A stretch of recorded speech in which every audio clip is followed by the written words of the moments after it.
It's interesting. It's something a lot of people get into this business because they knew someone who was already doing it. Now that's not to say that you shouldn't prepare, because if any of these people didn't have the skills to do this work, indeed Mike McFarland might have brought Chris Kaysen in to audition, or Chris Bevins might have brought him in, or Justin might have brought him in. But if they didn't have the tools and were prepared, then they wouldn't have gotten cast, and there would be no career.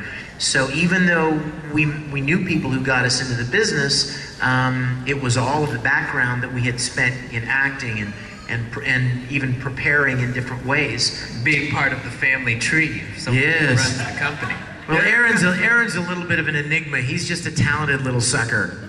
So, yes. Mm-hmm. Let's take this one question and then we'll show a little movie. How about that? Oh, no pressure. In Fullmetal Alchemist, I was wondering if, like, you were your character, what regrets do you think that the characters have about the actions that they've made? That's a whole separate panel.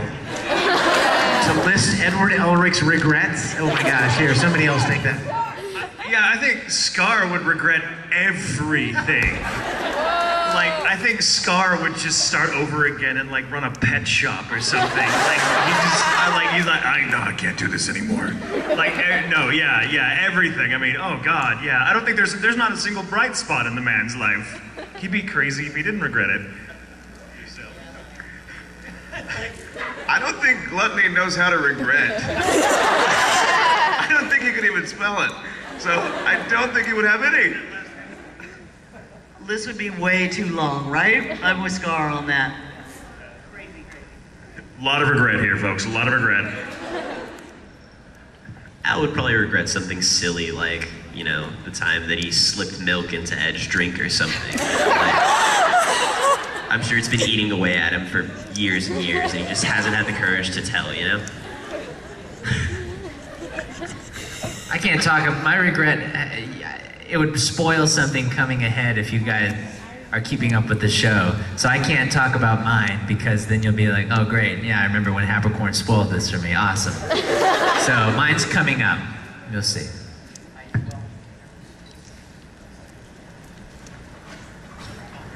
But we've got some new cast members to FMA.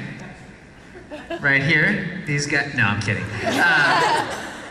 But no, what we're gonna do right now is we're gonna, Vic has been...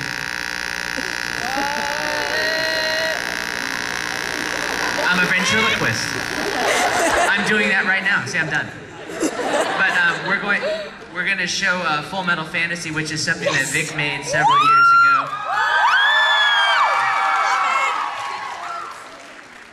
With a lot of the people that voiced them played the characters in the live action. Many alchemists were hurt in the making of this, and homunculi. But if you've seen it, well, here it is again. And if you haven't seen it, well, let me. While we're getting the signal back here, let me just tell you what you're about to see. A very short time after we started recording the original series, I thought it would be fun to make some little live action thing. Like, what would be a plausible story whereby a grown man would actually start turning into an anime character?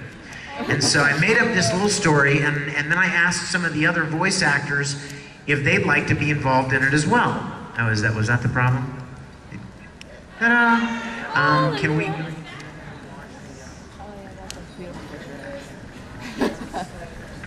and so a whole bunch of us got together one weekend in Houston and shot this little thing and put it all together, and it features several voice actors from the show cosplaying. And the interesting thing is for you guys is that when this stop it.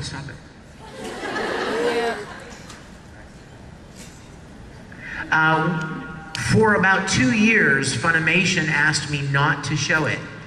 And so for a long time, we didn't. And only in the last year or so did our dear Sophie McNutt got permission for me to start sharing it at the conventions again. So you guys are going to get to see it. I would ask you, please respect this request. Do not videotape this and put it on the internet. Do not. Please, will you please honor that request? Yes, sir.